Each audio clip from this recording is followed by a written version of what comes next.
Alrighty, the button has been hit. The light has turned green. We are all set and ready to go as we get into In Hindsight, our series where we look at the rules and talk about sort of impressions and mechanics of various tabletop RPGs. We are, as always, live at around 11 a.m. Pacific on Sundays here for this series. We'll be following this up around 1 p.m. Pacific with our start of our playthrough of Fantasy Maiden Wars on Super Remu Sundays. And we on Mondays we got Poke Mondays going on right now with Pokemon ZA, and on Thursdays we've got our Yakuza playthrough of Yakuza 0 right now. And that's about 9 p.m. on Thursday nights. But without further ado, today on Inside Hindsight, we're going to be discussing Sentinel's comic, the role-playing game. Take it away, Vince. Yes, finally, we're discussing something that isn't, for once, a D&D game. Having an actual break from a D20 system. So, my first question is, who do you think that character legacy is punching? What do you think is the name of that character legacy is punching? Is. Is that Mario? No. We'll have a better look at that character later. But it is silly and I love it. But in any case, starting with what we're actually seeing, this is a role-playing game. Obviously, a superhero role-playing game.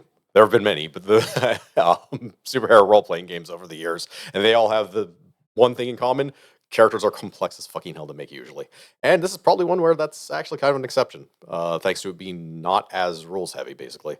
But getting into that, let's start with what the hell Sentinels is. So, Sentinels of the Multiverse started out basically as a cooperative card board game. I mean, it's in the board game category. It's entirely played with cards. Don't worry about it. Where each player runs a hero trying to defeat a villain. The first version ran for a lot of expansions, both large and mini. Some were box expansions. Others were like, hey, here's a villain to fight, or here's a new character you can run. And the whole thing ended with Oblivion. But after quite a while, they rebooted the entire series with the definitive edition, a new version of the game that was being released in a better structured way, with the old stuff being redesigned and them occasionally introducing just outright new things to the game. But RIP greater than games. Yep. But any case, and then there's because this ran for so long, and they actually started to spin off into other projects. Christopher Bedell and Adam Ribotaro, the original creators, created, quite frankly, an insane amount of lore about the comic book company and its decades of long comic book multiverse, which has been used to make other games as well as this one. But most notably, they had a podcast called The Letters Page that Several hundred episodes. like 400 at least, or something like that. Technically, they were on episode 316, but there are certain ones that aren't numbered when it ended abruptly. But again, we'll get into that later. In any case, the most recent thing they did with the universe was the Sentinel Comics, the role-playing game, which takes place in the furthest part of the timeline, post the Oblivion, which was basically a Crisis-style event that ends with the primary universe being isolated inside the sandwich bag, making multiversal travel and time travel not a thing for now. Should be noted that a lot of their allegories and metaphors have something to do with food, because, I don't know, they can't help themselves. Also, there are a lot of new heroes being trained, recruited, etc. It's basically standard issue game smoothing lore here to explain why all of these new heroes are around. And just to explain that a little bit, when we point out the primary universe, as you may imagine, for anything that is tied to sort of comic books and comics lore, and went on for as long as it did, there were multiple different universes and timelines and everything that did come into play in the card game. But all of it was centered around the primary universe, and post Oblivion, the primary universe is inside the sandwich bag. Everything else is technically outside the sandwich bag and or partially destroyed. Yeah, well, a lot of universes got destroyed even before Oblivion, but that's more or less mostly because of Oblivion, but that's a different matter entirely. But yeah, in any case, moving on to actually playing this game and the core mechanic. So outside of an action scene, you do stuff. That's really it. How good you are at doing that stuff depends on the size of the die attached to your power or quality. roll that die or anything. Just the bigger the die is, the better you are at it. So a flight of a D10 means you fly really, really fast. A flight of a D6 is OMG, you can fly. Yeah, so for reference, dice in this go from D4s to D12s. There's Yeah. technically some things like character creation stuff sometimes is on like a 20 table, but even then doesn't actually use a D20. No. Yeah, I think all the tables for character creation are entries 1 through 20, but you don't roll a D20 on any of those. Yeah, D4 is basically like basic human competence. So you have basic training and everything. As you go up in dice, it gets progressively more and more superhero-y, basically. Let's see. Yeah. But yeah, outside of action scenes, you just basically do what you do. DM may occasionally call for a overcome check. We'll go over those later, but that's not the norm. Inside an action scene, however, you take actions, which always consist of rolling 3 dice: a power, a quality, and your status die. These have to apply to whatever you're doing. If you cannot think of a power or quality that you have that will apply, then you're rolling a d4. Your status die is always your status die, which is based on your health and or how far the scene has gone. Because gyro and status. So all action scenes have a limited duration and escalate as time goes on. The scene tracker itself has its own turn every round, during which the leftmost box gets checked off.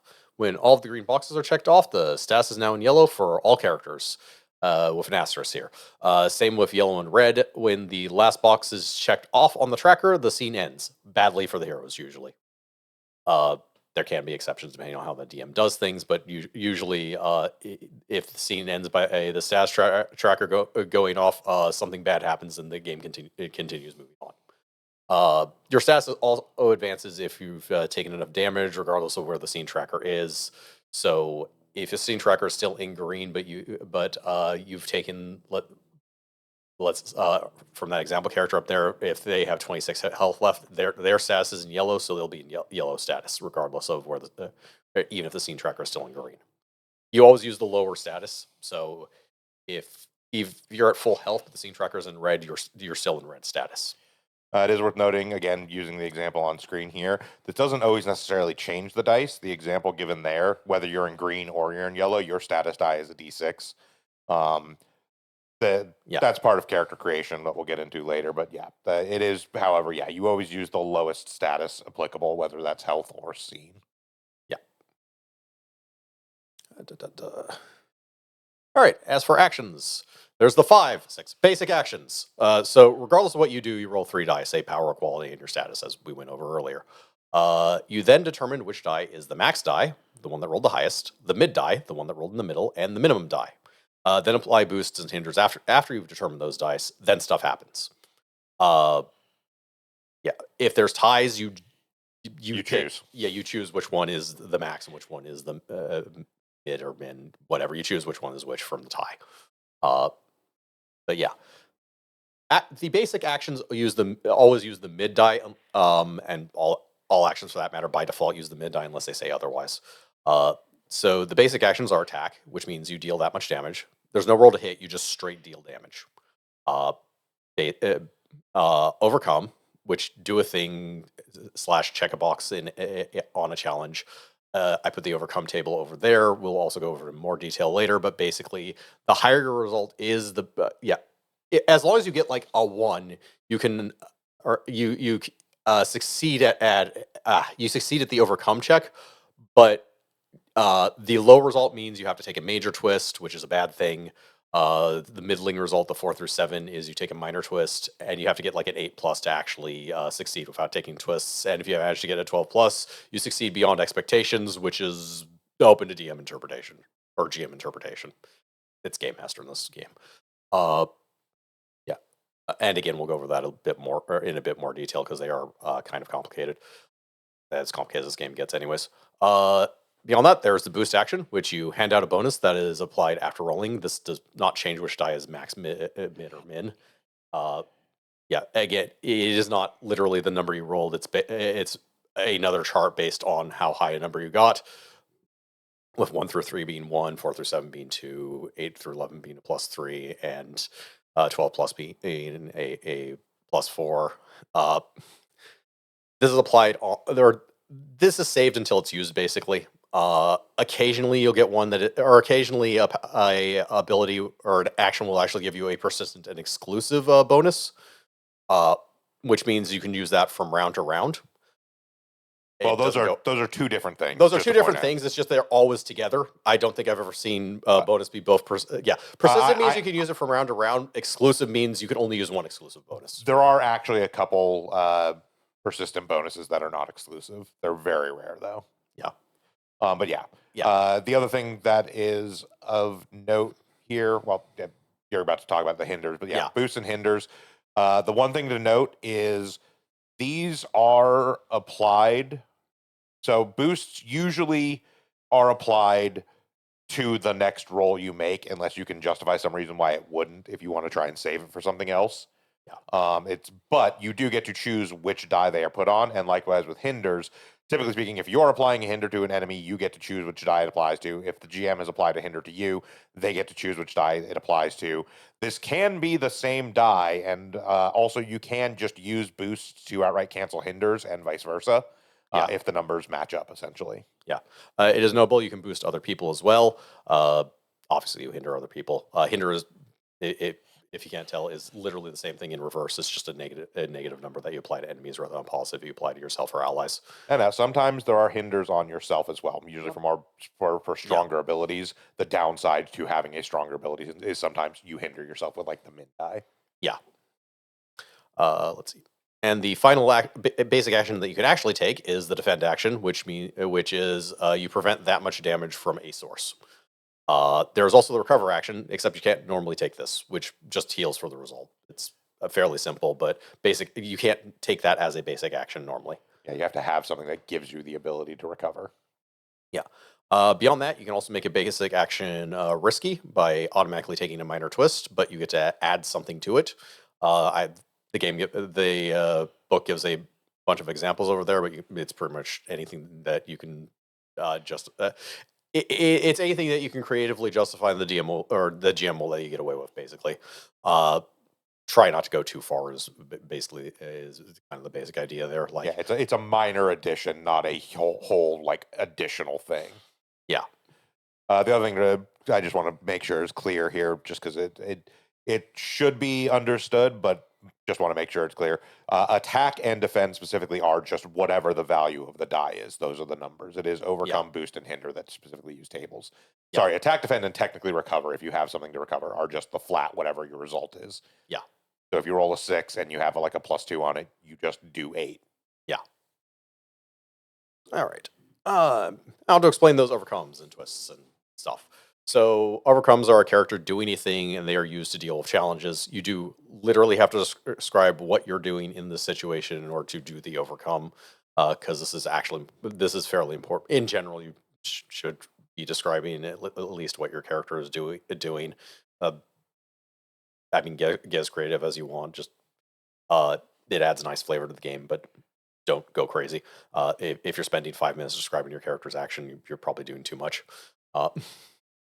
Any case, succeeding in an overcome checks 1 box on a challenge, but if you don't roll high enough, you may suffer a minor or major twist. Over there are the minor and major twists recommended table. This is not an exhaustive list of minor and major twists. It is up to the GM to hand them out. Basically, you can suggest one or the other. However, if you can suggest one or the other, and the GM will probably go along with it if it sounds reasonable. There's also other minor major twists from the environment that can come up later. I have a slide for the environment later. But yeah, twists are basically a penalty of one sort or another, usually related to what caused it, but tangential so as not to negate the action. It'd be incredibly stupid to, okay, you succeed, and now as your twist, I'm going to erase the success you had on this on this challenge, because that's just dumb. Yeah, they're modifiers, not failures. The one thing I will say is, so this is what the game essentially has in place of a skill system. Is just skill checks are always just going to be an overcome. But as Vince was kind of alluding to there and kind of explaining a little bit, it's a much more open-ended skill system than, say, something like D&D, which we've talked a lot about, where the DM will be like, okay, give me an athletics check. Instead, the GM in this game presents you the situation, presents you with what it is you are trying to do per se, or at least gives you like the circumstances of what's going on, and you as the player get to look at what powers, qualities, and sort of what your character can do, and go, okay, well, I'm going to use this to do this thing, and da da da da. And so you get a little. It's a lot more free form skill checks. It would be the rough equivalent of in like a D&D game of the DM just kind of going, okay, well, here's the situation, and you go, well, I'm going to backflip across versus I'm going to throw this rope versus I'm basically letting the players decide more what check they want to make. It puts it more on the players, which I think is a good system. But we'll talk more about that when we talk about player perspective later on. Yeah. Okay. But just understand that it is a much more free form system. Yep. Now moving on to abilities, which is the vast majority of the crunchy bits of the character. So abilities consists of actions, reactions, and inherent abilities. So actions are done on your turn instead of a basic action. And by that I mean almost always are done on a turn instead of a basic action. I can count on like one hand the amount of times I think in playing this game we've used basic actions. Most of the time, it is because Shiv and I both had abilities that were when you do an ability, you also get to do a basic action. Yeah, so it was like that a was rider mostly on it. an ability. Yeah. The one thing that's important to note is that most actions that are abilities are always going to be better to do than a basic action because they generally are a basic action with some sort of upside. There'll be like a combination of two basic actions. There'll be a basic action, but you use the max die instead of the mid die. There'll be a basic action, but you also get to do this other thing in the scene. Yeah, they are basically basic actions plus.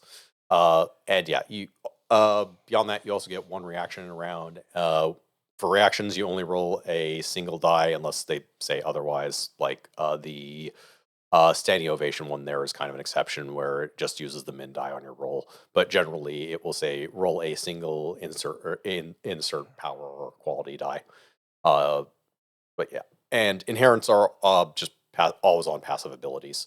Uh, like I believe, yeah, Rockstar Shake It Off, for example, prevents physical or energy damage. It's basically one per stat, so one in green, two in yellow, and three in red, for example. But yeah, what abilities you can use is also dependent on your current status. This is why even though her status die goes low, or her status die reduces as it goes on, she actually just becomes more powerful because she just gets access to more abilities. Generally speaking, yellow abilities tend to be more powerful than green abilities. Red abilities tend to be more powerful than yellow abilities. This isn't 100% always the case. Sometimes you just have a really goddamn good green ability, but for the most part, they tend to be more powerful or at least have more utility as you advance. Yeah. And you can always use a higher status ability than your current status. If you're in yellow, you can still use your green. It doesn't lock you off from one category or another. So other miscellaneous things. Each character also has two principles that act as both a way of fleshing out your character and as overcome actions that can only be used if you can justify it, but uses the max die. So actually going back to the character sheet that would help explain this. For example, Rockstar here has principle of ambition, which is overcome a situation where you have, or where you've been given a boost, or where another character is giving you a boost, I believe. Someone else is giving, Someone else has given you a bonus from a boost. Use your max die. Yep. Or principle of strength, overcome using brute force. Again, use your max die and you gain a hero point. It is worth noting, principle of ambition there is actually much more tightly tied to mechanics than principles tend to be, in that it requires you to have had a boost. Most of the time, it is more something along the lines of using brute force or using deduction or using your knowledge of how superpowers work. It's a little bit more vague, which allows for you to have a bit more wiggle room in how to justify them. Yeah. Let's see. But yeah, the primary advantage of doing the overcomes with your principles is A, it uses the max die, and B, everyone gets a hero point when you do so. We'll talk about hero points later, but they're basically used to create bonuses for next session by default. Kind of see it a little bit in the bottom left there. It's pretty self-explanatory, but we'll talk about it specifically. Yep. In any case, the other thing I didn't go over is initiative. So the GM decides who goes first. Then whoever took the most recent turn decides who goes next. This works far better than you'd expect. I'm baffled playing the game as to how well this actually works?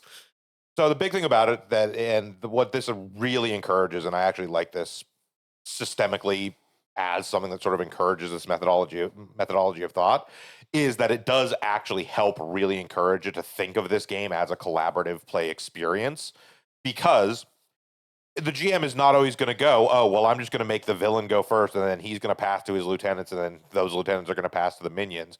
Everybody's sort of thinking about what makes the most story sense, what makes the most sense for like how to trigger things off, and so on and so forth. There's some elements of strategy to passing the turn, but there's also a lot of elements of just narrative flow as well. And I think that's something that just the way that works helps flesh out, because it really encourages you to think about like, okay, who does it make sense to have go next? Yeah, especially from the GM's perspective, the players don't have to worry about that one as much. But yeah, this is very much a game of the the GM could very easily make rocks fall at any time and kill all the players. It's not hard. Yeah, but it is extremely a case of like, and I mean, Hunter can back me up on this. There were tons of times, I would say actually more often than not, in combat situations when we were in initiative turns, when we were in that scene tracker turn, it was almost never, in fact, that we just all passed to all the players in a row and then it passed off to the villains. We actually usually had some of the enemies interspersed in between there because of the circumstances that were going on, or certain powers that were active or whatever. Yeah, it very much depended on the situation, and it's still used very much as strategically as anything. But the thing is, like, if all the players go, that means not only are all the enemies going to go, basically all the enemies are going to be forced to go next. Whoever takes the last turn around is going to decide who goes first in the next round. Yeah. So they can very easily just pass to the villains, and the villains would get like basically two full rounds before the players get another turn. Yeah, if you so wanted. There's a balance to the initiative where the GM is if the GM is out to kill all the players, the player characters are already dead. In this game, you simply cannot use that mindset in this game. It will not work. Let's see. All right, antagonists, which are minions, lieutenants, and villains. So minions, simplest form of antagonists, don't actually have HP and instead are represented by a singular die. Like the Force Trooper there is a D10, I think. Made this smaller than I should have. But in any case, when they take an action, they just roll that single die. They don't have three dice. They don't have qualities, powers, or status. They just have their one die. Minions are often in groups of number of players size, basically, and will usually do the same action generally, so that the GM can just roll them all at the same time and save everyone time at the table. You don't technically have to do that, but I'm not going to break them up. I'm not going to have like 5 Force Troopers each take a different basic action. But yeah. Whenever they take damage, they roll their die as a save. If it's less than the damage they took, then they are just defeated and they're gone. If it is equal to or greater, their die size goes down by 1 until they reach a D4. They do have to actually fail a save at a D4 to die, but it does mean that like if the players are causing small AoE damage, it will progressively shrink the minions more and more, and they're much less of a threat at lower die sizes. A D4 minion is something that is practically ignorable. And yeah, just to clarify, that does also mean there is such a thing essentially as an auto fail. If they've been reduced to a D4 and you deal 5 damage to them, they are just gone. There is no way they save that. Yeah. If you deal more damage, if you deal damage that is greater than their die size, they are just dead. Let's see. Lieutenants also have a die, but they only shrink if they fail, and they stay the same size as they pass. This means that they will take a fixed number of hits at minimum.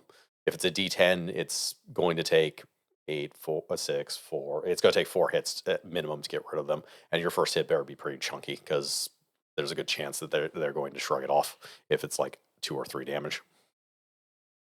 Let's see. Yeah, it makes them a little bit more resistant to like you said. There's a lot of AoE attacks that don't do a lot of damage but hit multiple enemies. It makes them more resilient against that. But it also means that you've got to have that character balance, that player balance that we'll talk about when we talk about character creation. Yep. Speaking of, villains are more along the same lines as player characters, but with access to all their abilities at all times and various ways of doing their status die.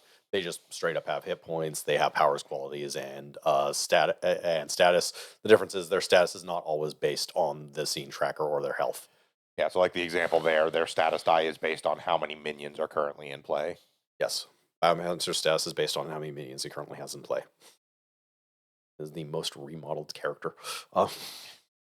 In case, character creation itself. So there are two methods for the first 4 steps. Ignore what I wrote there. You either choose or roll dice. So basically, if you're doing the dice rolling method, which is the guided method, I think, it doesn't matter. Yes, it is called guided method. Yeah. So at first, you're going to roll 2d10. Then you, which basically there's 20 different backgrounds. Yeah, there are 20 different backgrounds you start to start with. You can use either. So let's say you roll a 5 or a 5 and a 7. So you can either choose background number 5, background number 7, or add them together for background number 12. And this is the case for all the dice rolls. Anytime you're rolling a dice to pick off of a table, this is always how it goes. You can choose any number you get off of the dice individually or any combination thereof. Yeah. After you get your background, assuming it doesn't somehow go above 20. Assuming it doesn't go above 20. It's more likely in the later steps. After you get your background, it will actually tell you what dice to roll. So for the upper class background right there, for example, it rolls a d10 and 2d8. And again, you can add one, or you can use one die, or you can add up to all 3 of them together. Again, assuming it doesn't go over 20. The other thing to note is if you do roll the same number on 2 dice, tough shit, you get one less choice. Yeah, basically.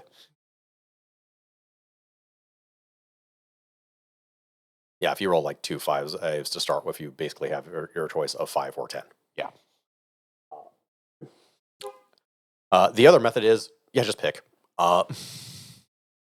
You literally just pick one from the first 4 tables. This is generally fine.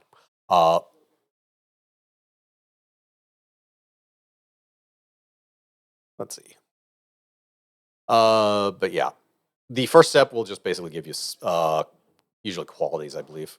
Qualities Most of the time, yeah. Yeah, qualities, if it hasn't been obvious, are basically kind of the equivalent of skills in other games. But qualities are generally more like things about you as a person. Yeah. Whereas powers more obviously are your actual like superpowers. Yeah, like your ability to fly, your ability to shapeshift, having a gun. Yeah. Ability. There is signature weaponry. Yep. That is power. My initial character build literally was signature weapon, and it was just a fucking gat. Like he just had a fucking 45 automatic. I was gonna say my current character signature weapon is a whip. Perfectly valid. I mean, like, you can very easily create a Batman style character. Oh yeah. And strangely enough, the Batman style character will not be like underpowered in any way in when next to the Superman style character. That is a real nice feature of this system. Is visually, like as far as comics go, a lot of people would say, "Oh, the Punisher versus Spider-Man. Oh, the Punisher's screwed because all he has is guns." Hey, he's got a lot more of that, but this system basically says, like, no, all types of powers are equally valid. Yeah. Which is really cool. It's also the idea of damage to a character doesn't necessarily represent them being beat up physically per se. It represents other things. Like if you're an invincible, just in general, some sort of way of them being worn down, whether that be getting tired, getting overwhelmed, whatever it might be. It's in much the same way that technically in D&D, HP doesn't actually necessarily represent taking physical damage. Yeah. Like, for example, let's take a superhero that just came to my head, the Tick. Oh, God, yes. The Tick takes basically no damage from anything. He is pretty much entirely invulnerable. But as he gets punched in any way or capacity, he just gets more delusional and dumber. Or occasionally bummed out. He's just like, this isn't fun anymore. Yeah.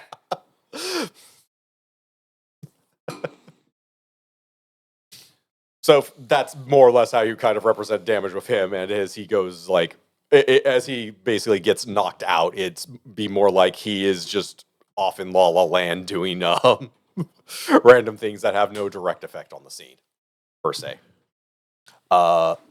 Which I think I didn't. Yeah, I didn't really mention this. When your character is completely knocked out, you still have a turn, and every character has an out action. Yeah, we didn't really talk about it as much in Gyro, but out is considered a status because every character has something they can do while out. Out doesn't mean dead. It doesn't even necessarily mean unconscious. It just means you're no longer really able to take a significant active part in the scene, but you still get to do some fairly effective stuff. Actually, a lot of out actions are actually quite good because they can do things like remove hinders from other characters, remove boosts from enemies. Uh, actually apply hinders sometimes. All kinds of stuff can be done as out actions. Yeah, which means basically the heroes only really lose when either all of them are knocked out or the scene status Scene tracker runs or out. Scene Yeah. tracker runs out. Yeah, the scene tracker takes it the last turn. Let's see. That's right. We're on character creation. Yep. Let's see. But yeah, background gives you qualities, dice, and the die sizes for your power source, which gives you your green, which gives you green and yellow abilities, as does your archetype. Sometimes they're all green, sometimes they're green and yellow. It depends entirely on which one you have. I think there was literally one that gives a red ability, but they're almost the red abilities are generally the last part or the last bit. Yeah, you get 2 red abilities that you have powers or qualities for, but you get to choose from all the red abilities. Like for example, the athletic powers over there. You athletic powers is a category of powers, so it's not just one power. Depending on how it is set up, it depends on which one you can take, but you do have to have it. So for major regeneration at the top, you actually have to have vitality specifically to take that one. But for the rest of them, it will say overcome using power. Insert power here. When you take this ability, you do choose which power specifically goes in that column. Yeah, anywhere it says like power or quality, essentially in brackets, is just choose one of your choice. Now, mind you, when you are picking these, generally speaking, if it's from the same source, so if it's like if for instance, let's say you're doing radiation, if you choose 2 abilities that both have brackets power, if you're choosing both those abilities, they do have to be different powers if they're coming from the same source. But other than that, once you move on to the next step, if you're getting a green power from another source, you can use the same power again. There's no actual requirement to not overlap across sources. It's just within the same source. Yeah, you have to do that. The other thing is that there's also a lot of overlap in red powers. So if you're seeing a particular power, say like major regeneration there, that's in athletics. That's also in other power types within red powers. It's not the only thing that gets access to major regeneration. Yeah. The other thing is every ability that you choose, you renamed in flavor of your character. Yeah, you're never going to have a power on your sheet that just says major regeneration. You're going to name it based on the theming of your character that you've come up with. Yeah, you can see on Rockstar's sheet, none of these are actually powers in her background or archetype. These are just names changed to protect the innocent or something. Yeah, it is still useful sometimes to have just like a note, maybe in parentheses, of what the actual power is called, just in case somehow you transcribed something wrong or there's a question about how a particular thing works. You can go look at the actual text of the normal power. Yeah. But yeah, when you're actually using them, you use the name that you came up with. You don't use the default names because again, this game is really more almost about flavor than mechanics, even in the mechanics it does have. Yeah. Let's see. But yeah, after your red powers, you choose your personality type, which determines your status die. The other thing you do during that step is you gain a D8 quality of your choice. Literally, you make something up. That is a single tagline for your character concept. Yeah, it's supposed to be sort of the like this is the major, like if you had to give a one spot description, Yeah, this is what your character would be. Yeah, like for example, for Rockstar here, you have hard rock lifestyle. That's not an actual quality in the game. That is one that is made up for Rockstar. That is just a single tagline for her. Put these closer to each other. Oh, we didn't know we were going to be flipping back and forth that much, but Yeah. But yeah, and finally there is the retcon. Technically, there's 2 steps beyond that, but they're basically mechanical stuff of figuring out where your health zones are. yeah, they're literally math. They're literally like your health is based on certain things that's on your sheet, and like that's it. Like it's just mathematics. But yeah, for the retcon, you basically get to do one of these bullet points. So swap 2 dice on all your powers, swap 2 dice within in your qualities. Choose a different power quality to be used with one of your abilities. add a d6 power equality in any category, increase a red status or your red status die by 1 size up to a d12, change either of your principles to any other principle. Your principles are actually determined by, I believe it was background and one of the other steps. Might be background and personality. No, it's not personality. It's background. It's background and Archetype, I pretty think. sure. I think it's archetype, actually. Yeah. In any case, it's determined by 2 earlier steps which background category you can choose from. Basically, there's a ton of backgrounds, and they're divided into categories. Yeah. It is important to note the one about swapping out, power or quality from one of your abilities. This does count even for the ones that don't normally let you choose a power or quality. So, an example like that major regeneration, even though that is normally locked to vitality, you can retcon that to use a different power or quality. You'd still have to have vitality to take it in the first Right, place. you would have to have vitality to take it in the first place. But let's say But your you could vitality is swap like a it with D6, something else. and you want to swap it out with something you have at like a D10. You can retcon that, Yes. even though it's not normally one that lets you choose a specific ability. Brad, I'd love to try and figure out how I justify, like, okay, I have major regeneration. It's using flight. Literally the one I was thinking of. Literally. I mean, you can figure out ways to justify stuff, man. You can. I'm just it's like, that was hard off the top of my head. Again, so the thing I actually really love about this system is because it genuinely, like every single aspect of the system, even the mechanics of the system, drive creativity. They drive you to think of how to justify things, how to make things work the way you want them to. Yeah, and finally on that recon list, gain an extra red ability as described in step 5. So choose our red ability. Again, still has to be one you qualify for. Still has to be one you have a quality or power of that type. Still has to be, if it requires a specific power or quality, you still have to have that power or quality. But it does get you an extra red ability.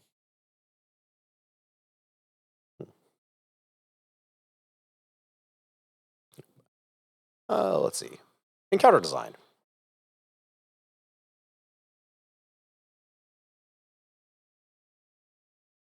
Yep.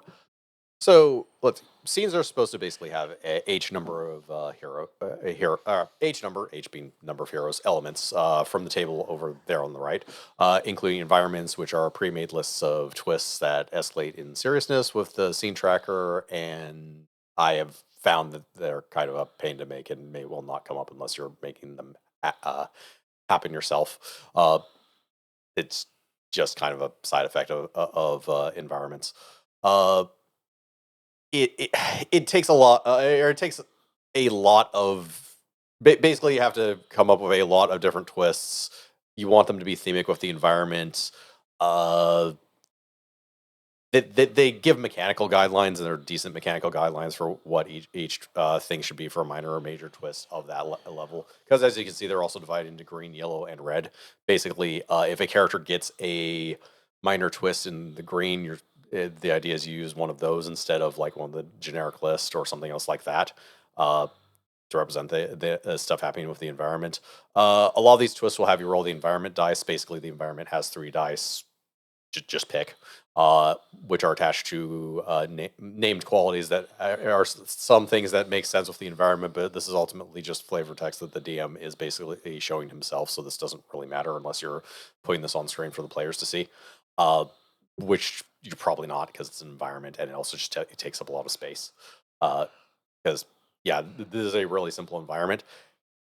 The thing I've found is either the player characters are not going to have twists, so you've basically done a bunch of work that's not going to pan out. You can actually just make twists happen. You can have it like a twist happen during the scene tracker. There is actually a villain build that makes environment twists happen outright as their actions. The bigger issue is that almost creates the opposite problem of you're in yellow for like 4 turns and there's 2 minor twists. You just kind of see the same one over and over again. So it kind of gets very, very redundant very quickly because twists are kind of feel like something that should be like the special is going on in the middle of an action scene. And when, this brick falls on your head 4 times in a row, it's just kind of. That monorail keeps derailing. Yeah, the other thing that's worth noting there as well is that there's somewhat of a balance to be going on there. as well, because like you said, you can, as the GM, you can absolutely determine like, oh, every time the scene tracker advances, it's going to trigger a twist, or oh, one of the villain's actions is just causing twists to happen. But at the same time, that also, there's some degree, there's some balance I think that needs to be found there of giving the players a way to stop or avoid that from happening, which comes back to sort of overcomes and things like that. But it is just like, if you just have it be like, no, for this entire encounter, every time the scene tracker advances, a twist is going to happen. That also just becomes basically at that point, the players just kind of sort of ignore that it's happening. Like whatever's going to happen is going to happen, but it doesn't really impact our play because it's going to happen regardless of what we do. There's nothing we can do to stop it. Yeah. So it's a little bit more challenging. I think it's a good idea. It's just a lot of work on the GM for something like you said that sometimes may only happen twice. Yeah.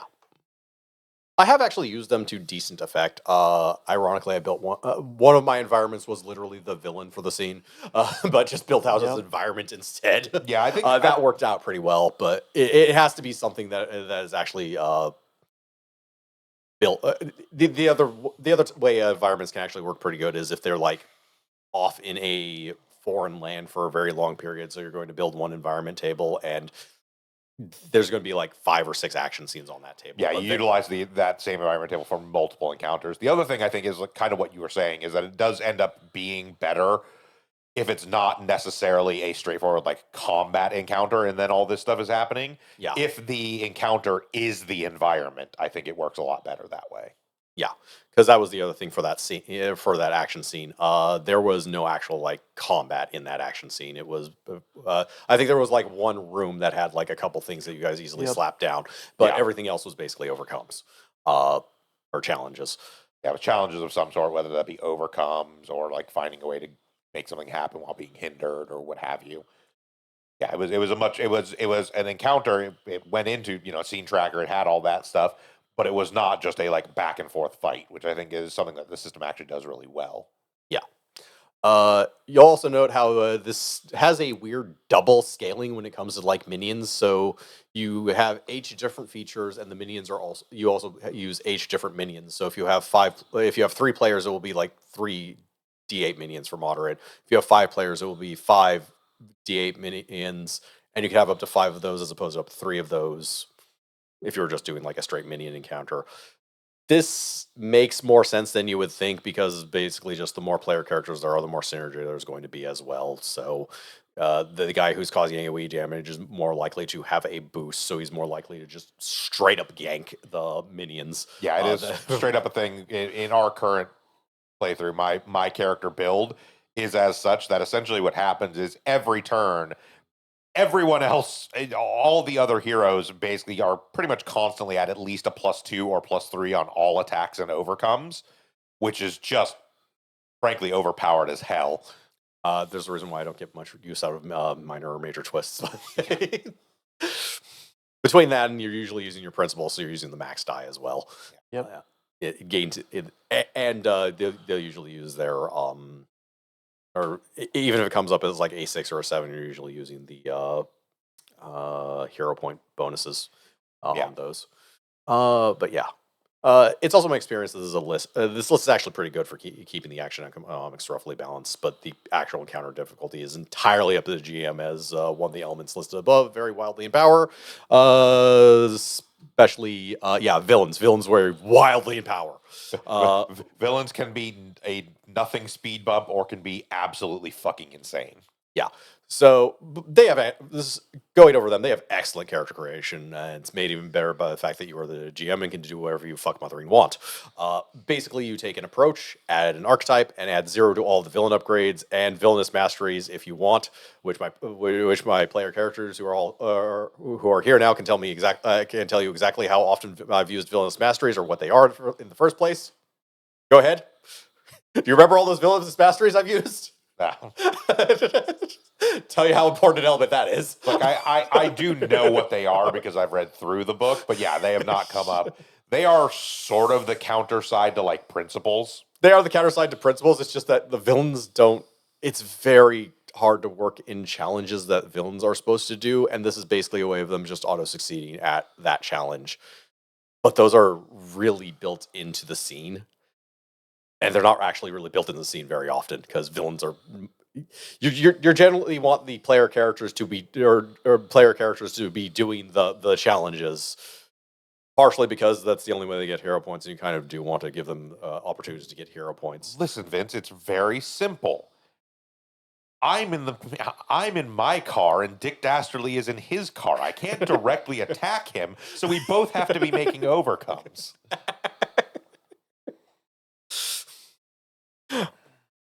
So what you're saying is I should do a wacky racist. He really wants to catch that pigeon. A pigeon, it's a butterfly. You've been No. over this. No, it's a pigeon. No, the show is literally called Catch Catch That. That Pigeon. Yes. I was referring to the meme. Yeah, I'm well aware. But yeah, I was referring to the actual cartoon called Catch That Pigeon. But yeah, beyond that, they also get hero time or number of heroes times 5 additional HP. For reasons this is either half of their HP or a small fraction of it, depending on how you built the villain. Yeah, so you tell by the numbers up there. I believe so if you take ancient, I believe that's that starts at a 30, and then it's another plus 30 for domain, and then there are plus 20 if you throw on group fighter. So that would be like 80 HP before you throw on hero times 5. Alternatively, it could start at 10, subtract 5, and that's it. And then you did H times 5. So as I said, this varies wildly depending on how you built the villain. And also, nothing says you can't fudge the numbers because, again, you're the DM and you do whatever you fuck mothering Well, want. at the very least, the start at 10 5 5 is specifically an underpowered, fragile villain. Yes. It's like, yes. But yeah, this does sometimes lead to, again, in our experience of play, where there were some times where we had a villain in a given scene, and it was like, we spent the first half of the scene just dealing with everything else that was going on in the scene, and then turned around and ganked the villain in like 2 turns. As opposed to other times where there was a villain in the scene. There was other stuff going on, but we were pretty much piling into the villain the entire time and finished him off with like 1 turn left on the scene tracker. Yes. It varies wildly depending on how I've built the villain and what other distractions there are there. Ironically, HP isn't everything, and a villain that does like mass hinders, for example, can actually survive way longer than they ever should have. Mass Hinders has like defensive abilities where he can basically like sacrifice minions to take less damage, stuff like that. Yeah, especially with like an inherent ability where you're just always going to be sacrificing minions. But yeah, on the somewhat negative side, again, the power level is widely between them and how you build them out. This is only really a negative if you don't have a good enough feel. I do suggest actually running. It's strange coming from me, but I do suggest running modules with this one. The modules also aren't bad. Also, it's just a fun setting. Yeah, it is also just a fun setting. The game we're playing in is actually just my own home built setting, but the Sentinels setting is actually a fun one to play, and they do have a decent amount of modules out if you want to play through them. They're actually set up pretty well for running this game, so that is also positive. That starter one was real good, actually. Yes, the I'm blanking on the name for that one. It's in my backpack, actually. Oh yeah, Stolen Legacy. It was Stolen Legacy. Yeah, Stolen Legacy, which is like it is in sort of the intended like tutorial module for the game. Yeah. It's how we actually first played it to decide whether or not we wanted to actually pursue trying a campaign in this system. Yeah. Let's see. So other scenes, notably the characters I've been using as all members of Daybreak, which are the characters you play in that module. Yep. So Rockstar is one of the characters you play in that module, for example. But yeah, other scenes. So during a montage scene, non-action stuff that takes time happens. So travel, investigation, dog groom, all the usual stuff that heroes get up to.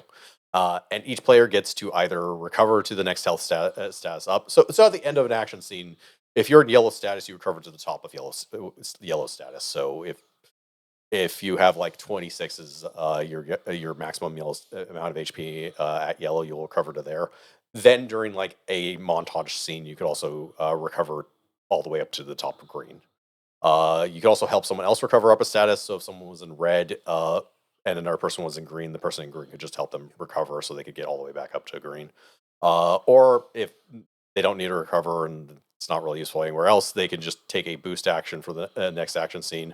It's just the basic boost action. They roll 3 dice and they'll start off a bonus that they can apply. Uh, During social scenes, you do the role play part instead of the game part of the game. The usual fare for role playing game in general. Yeah. The GM can also give the party a hero point if he so chooses, because I don't know, he was entertained.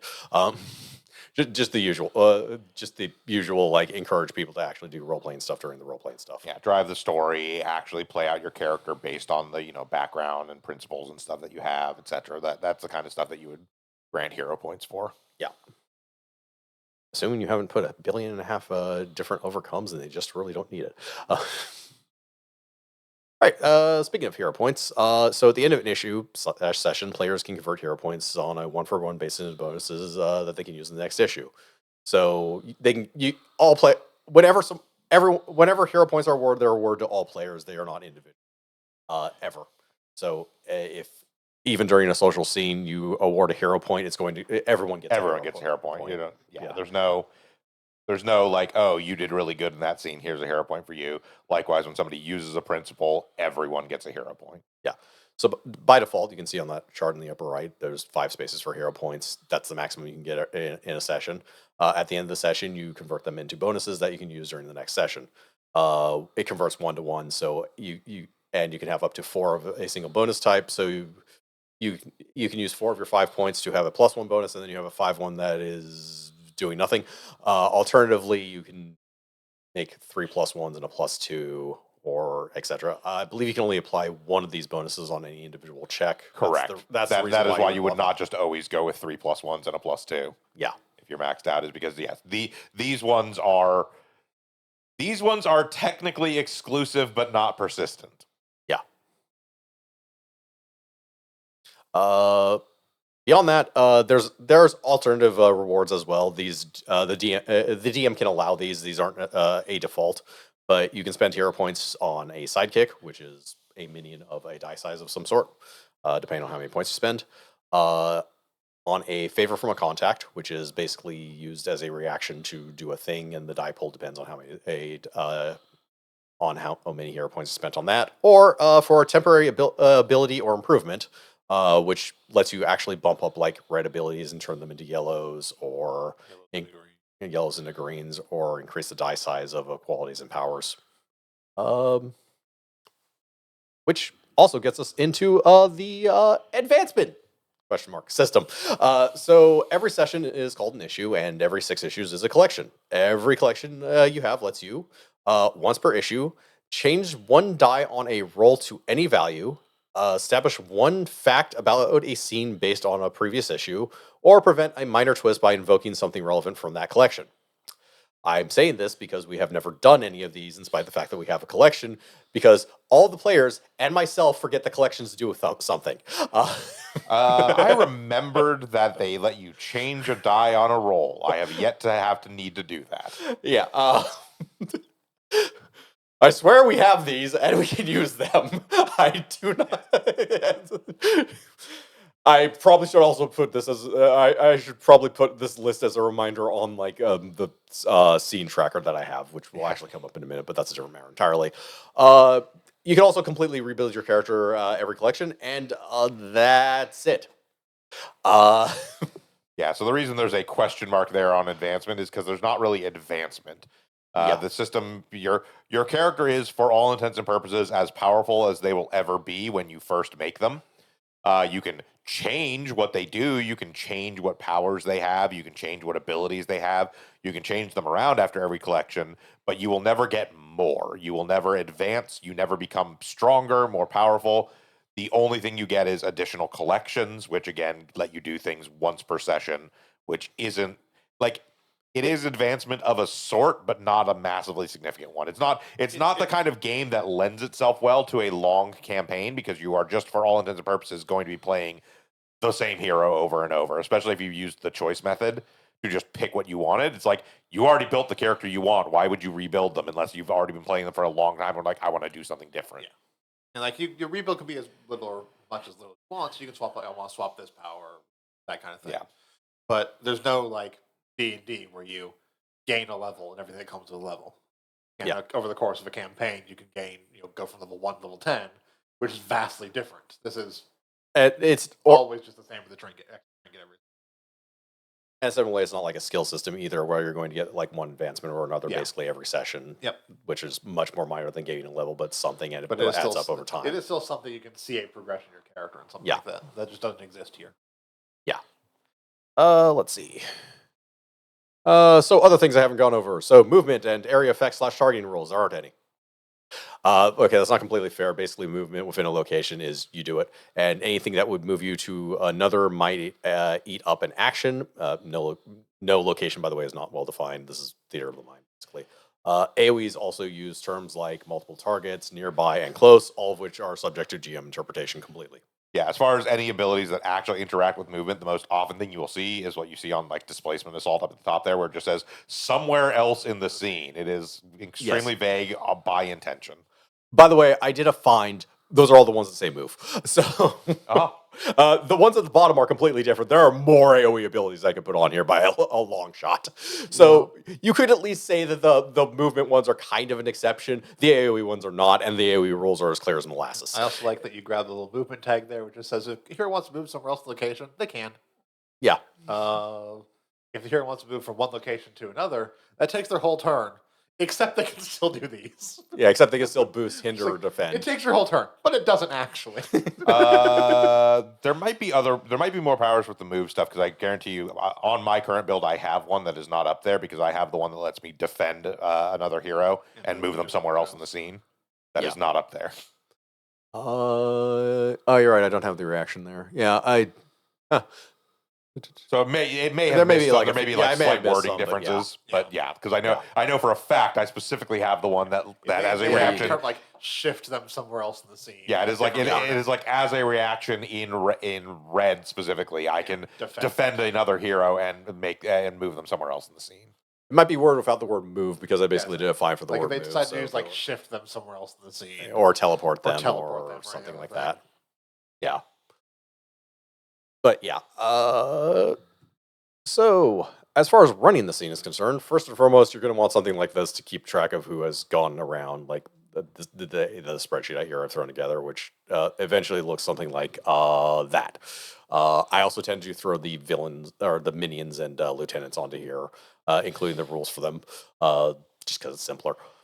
Also, if there are challenges that require multiple overcomes, he'll usually have those on there as well, so we can sort of track our progress toward it and know how much more we have to do.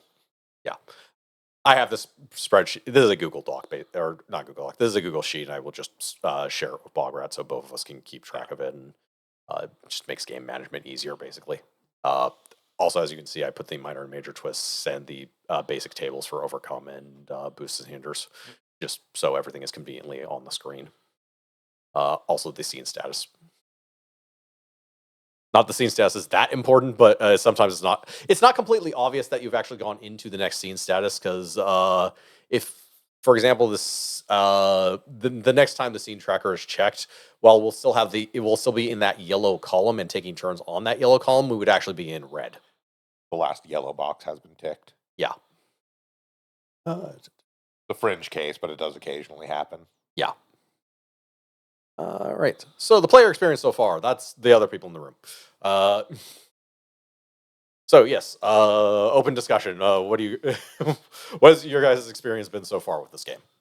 I've really enjoyed it. I mean, we actually just moments ago touched on my biggest issue with it was there's no progression. Yeah.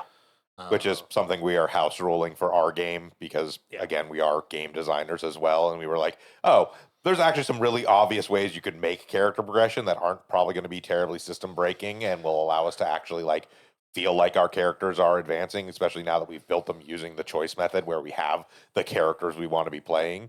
Yeah. Basically, everyone initially built their characters using the guided method of rolling dice, et cetera, and then after the first collection, they rebuilt their characters using the choice method.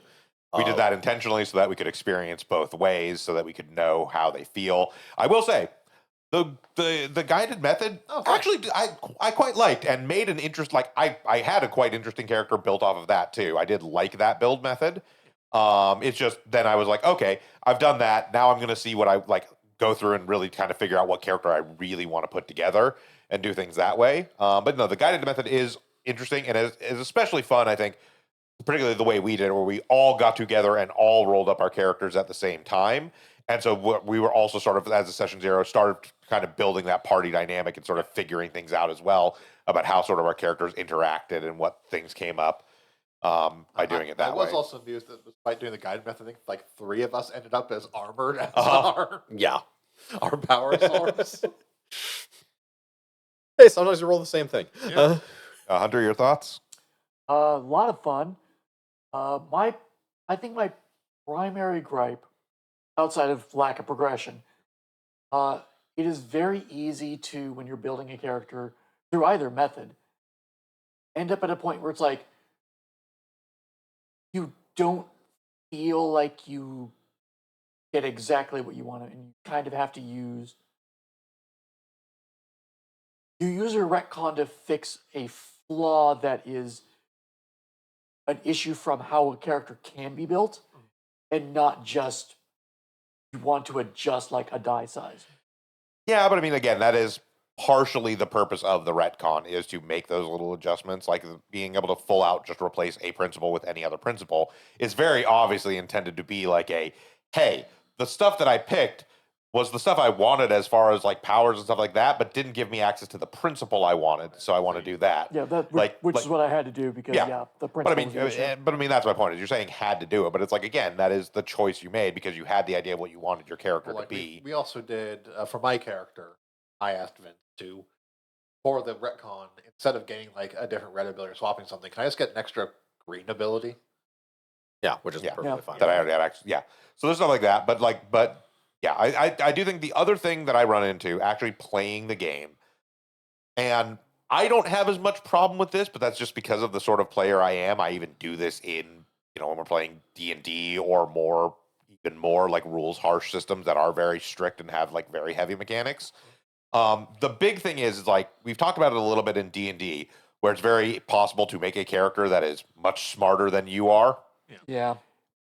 In this system, it is very possible to build your character in such a way that you have these, qualities and powers that are letting you do these things that you as an actual player may not have the best idea of how you could utilize those to accomplish XYZ thing. You end up in a situation and you're like, well, I feel like I should be able to do something here, but I can't quite make those puzzle pieces fit together because I'm looking at my, my qualities, and it's like, okay, well, I'm a, master acrobat, but I don't know shit all about acrobatics in real life. So I'm just going to be like, I do a backflip? Like, I would like to remind Vince that I myself am not a detective, but Murphy Scott is a detective and would know what questions to ask to get information. Yeah, but at the same time, in fairness to the GM also, you don't want to just there's again that like middle ground to find between just like hand waving of like the player going, I ask the questions I need to ask to get like this is not Where Winds Meet, where they replaced all the NPCs with AI chatbots that you can just put in parentheses, asks the correct question to get what I need, and then the NPC goes, great, I'm glad you asked me that. Here's the information you need. But at the same time, it has to be like, again, this comes back to the game mechanics itself really emphasize this being a collaborative storytelling and a collaborative narrative experience, where as a player, you can reach out to it and be like, okay, well, I am, to use the given example, my character is a detective. I want to get some information out of this guy. Here's the kind of information I'm trying to get. And the GM can meet you halfway and be like, okay, well, you might want to think about like asking about it. So you're trying to maybe ask I him need about a bone this. to work with. That's the main thing. I need to know what you're actually going after. That's what I'm asking. I don't have any bones. Yeah, but the whole thing is like it encourages it being master all over again. it just encourages having it be a back and forth discussion necessarily, which is fine and it works. But it just again it can lead to a certain situation where it's like from the part of the GM, like there's also that aspect of being like, okay, but like I don't want to just like give them the whole answer because they said, hey, I'm asking for the answer. I need to figure out from my side, like how much I'm going to lead them and how much I'm going to let them kind of try and put the pieces together themselves. But yeah, it sometimes runs into that situation where you're just like, you can look at your abilities and creatively be like, oh, well, I have an expertise in this thing, which means I'm going to utilize that. Like my current character, I utilize mathematics in way more shit than I should realistically because I just always come up with some bullshit justification for it. Um, but at the same time, it's like, no, like there's definitely those instances where you're going to build a character that has qualities that you just never really use because you're just like, I can't really think of when these are actually going to apply in any Yeah. situation. Yeah, they hand you a lot of qualities and/or powers. Sometimes it's balanced between the two categories. Sometimes it's really lopsided in one or the other, and you're not going to use all of them. Especially if one of the categories is lopsided, it tends to look like a lot of the abilities are going to only be like one or two of those, and you might have like five. It's kind of the same problem, which I mean we'll talk about probably in a later in hindsight about Savage Worlds, but like the Savage World system, super system, the old version, not the current version, wherein I built a character whose primary superpower was super sorcery, and therefore my solution to every problem was super sorcery. I had other powers; they did not fucking matter. 2/3 of my power points were put into super sorcery, which just meant that every turn, what are you doing? I am using super sorcery to do this effect. Yeah. I'm using super sorcery to copy literally any power that I need for any given situation. So it's kind of like what ends up happening is unless you end up in a very specific situation where there is just really no justification for doing so, 99% of the time in Sentinels, you're going to end up in a situation where you're trying to find whatever justification you can to use the highest died power, the highest died quality, and your status die for any roll you're making. Yeah. And essentially, so you just kind of always find out a way to justify basically the same two or three things over and over again. Like I said, I use Mathemagic all the time because it's one of my highest died things. And so I'm just like, I can always pull off a D8 by using this, and like, so I can always find some bullshit justification for this to work.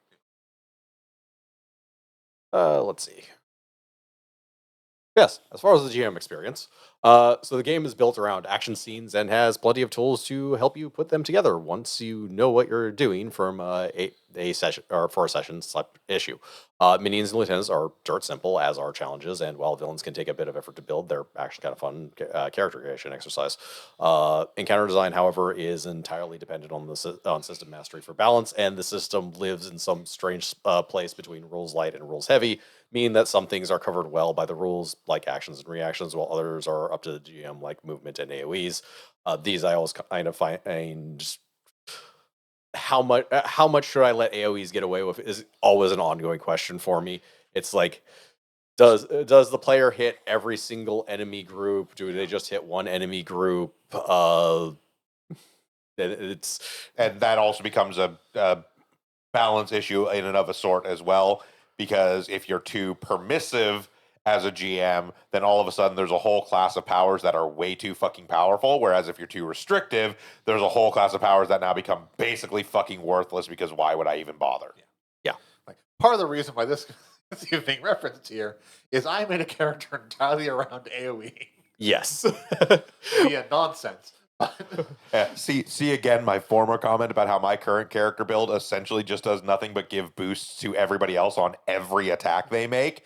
And Shiv's character can sometimes make multiple AoE attacks in a single turn. The basis for my current character is whenever I switch between personal zones, so it doesn't care about the scene trackers, green, yellow, red.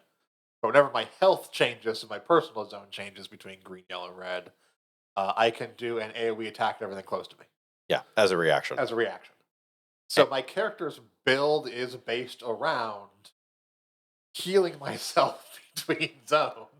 And furthermore, while you normally only get one reaction around, when you have an inherent power that just in when red. When in red, that lets me do infinite number of reactions. I just take a damage reaction to pass the first. Yeah. Which also, I have both an ability that gives me an attack on as a reaction when I change zones, but also one that lets me boost between zones. Yeah. So once we're in red, I'm like healing zones, especially with a big heal. If I get really high, I could potentially heal 2 zones in one turn, letting me basically trigger both 2 boosts and 2 attacks. So So yeah, again, to address this is a thing that we are actually house ruling in our own game to provide some actual mechanics between like movement and like have actual like zones for things to be in.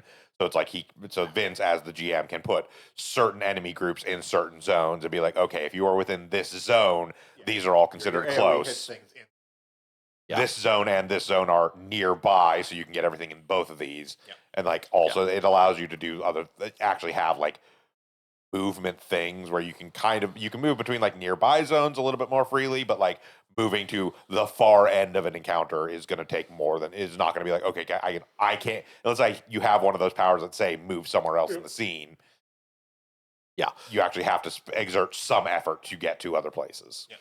So we haven't tested that yet, and probably after that and some advancement, we may well do like another follow up and tell you how well that went or didn't. So back to my question from the very start. That character is here as well. So So right before you started, like, because I had asked if it was Mario, and you went on, and right before you went on, I was starting to say, "Is he a communist?" I don't know what you're talking about. Yeah. No, that's just him with his friends. Yeah. So who is that character in the upper left? What do you think his name is? It's really fucking obvious, by the way. Yes, it's Mecha Stalin. That is actually his name. He is Mecha Stalin. I mean, I was going to say, he's on screen here with Proletariat. Yes. Proletariat, Marksman, and Iron Curtain. I'm aware of Marksman. God, it took me a second. Uh-huh. God fucking damn it. Uh-huh. Okay. These fucking guys, man. Yeah. I love that so much. Yeah. Look, if you're gonna do this, don't go half-assed. Go whole-ass. True. That is what they did. And what's really funny to me is that Perestroika here are not the only, like, pseudo sort of semi-communist inspired villain group in the Sentinels universe, because the Citizens are also basically have like a lot of like sort of communist / socialist backdrop for their whole thing. Sort of. Okay, it's more just a totalitarian citizen Dawn thing, but they pretend there's some equality here, and it's like, yeah, not really. It's mostly equality as long as you'll recognize that you are well below Citizen Dawn. Yes, Citizen Dawn is the first among equals. You are the fifth among equals at best. Hope you like dinosaurs. I Citizen do Dawn. like dinosaurs. They're on Dinosaur Island. Yep, Citizen Dawn, world's best mall. I mean, if you Again, consider that your daughter wants to hug you with bullets, maybe. Again, the actual lore of Sentinels is really good. I really recommend. Even if you never intend to like play the game and just want an enjoyable experience of like people basically talking about an entirely fictional comic books label and treating it as if the lore is like completely existent and like fully set in stone and like everything. I really, really recommend looking into Sentinels lore. Yeah, the Ledgers page is great in general. I actually very much enjoyed that podcast. Let's see. And finally getting on to the back of the book. So I quite like this game, mainly because the core mechanic is very smooth and the action scenes play well and allow for a lot of GM creativity with how I build them. But it has a couple of problems in the forms of unclear parts of the crunchy part of the game and the lack of more traditional player advancement. The other issue is really Greater Than Games is basically done as a company, so don't expect anything from Sentinel Comics for a while. Greater Than Games unfortunately underwent the thing that happens to a lot of really talented, really devoted, good like games makers. In that they were great games makers, they weren't necessarily great businessmen, so they got incorporated by a larger company who then decided that they no longer needed to exist. Basically, because they made board games and COVID hit, and COVID was not great for board game sales. Needless to say, they basically had to sell themselves off to Flat River Group, and Flat River Group at a certain point, honestly, at a certain point, they were looking for a reason to get out of the games market, and the tariffs on China when they hit 125%, they just decided to do that. Yeah. Now those have gone away, predictably, quite frankly, but they still just want to get. Got rid of the company. Yeah, they still got rid of the company, and yeah, honestly, they were probably just looking for an excuse. Which was unfortunate too, because as aforementioned, the definitive edition, they had a few more expansions planned for that already that hadn't actually hit the ground as far as production yet. Actually, Desperation should be shipping soon. Well, Desperation should be, but I think they had at least one more after that they had Oh, planned. They have, I think they had the full line planned. I don't know how much of it they had actually gone through, like the playtesting and the whole 9 yards. Well, yeah, for. no, I know that, yeah. but But yeah, as of just in case when that happened, they let go of basically most of Greater Than Games except for like the 3 founders. And as of December, the 3 founders don't work for Flat River Group anymore either. So yeah, as a company, they are basically completely done. Their Desperation will ship out, and that's it. That's going to happen. Yeah. Now, who knows if it will ever happen? I do remember there was a period of time where one of the founders was talking about potentially trying to acquire the IP back from Flat River Group, but It wouldn't be hard. Again, they're not in the. they're not interested in being in the games market at all. Yeah, so Yeah. they would. It wouldn't be too hard, but it really is just a matter Depends on of. how much of an asshole to be, It depends on how basically. much of an asshole Flat River Group wants to be, and also just genuinely like how disheartened everybody got from this whole situation as to whether or not they follow through on it at all. I really hope they do, because Sentinels is one of our favorite games, and I really like the way that they did definitive edition. So I would really like to see more of that happen. Yeah. But And from the reads I get from the creators, Christopher and Adam, from listening to about 400 episodes of the Letters page, yeah, I don't think they're done with this yet. No. If you can get a hold of it and continue making But make a games, new I think they company, will. even greater than the game. Yeah. I mean, if they acquire the Greater Than Games name, they'll probably will as well. Yeah. So, but yeah. But yeah. That with that said, this book works perfectly fine as a role playing book, taking on its own, and there's like 6 different adventures, basically modules, whatever. yeah, 6 different adventures. The system is rules light enough that Or can something easily like that. adapted into your own adventures, especially if you're the kind of person that has listened to a lot of the Letters page or just is really familiar with the Sentinels lore. Yeah. It's not hard at all to build new adventures as well.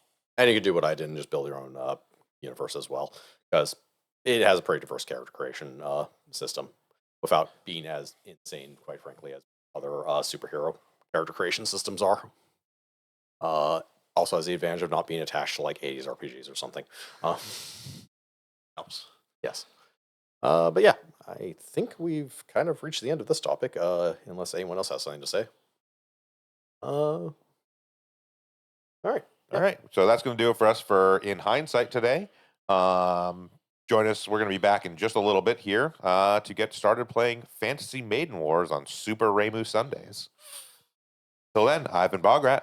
I've been the Krampus. Haven't you? I've been Hunter Green. And I'm Vincent. Have a good one, everyone. Yep.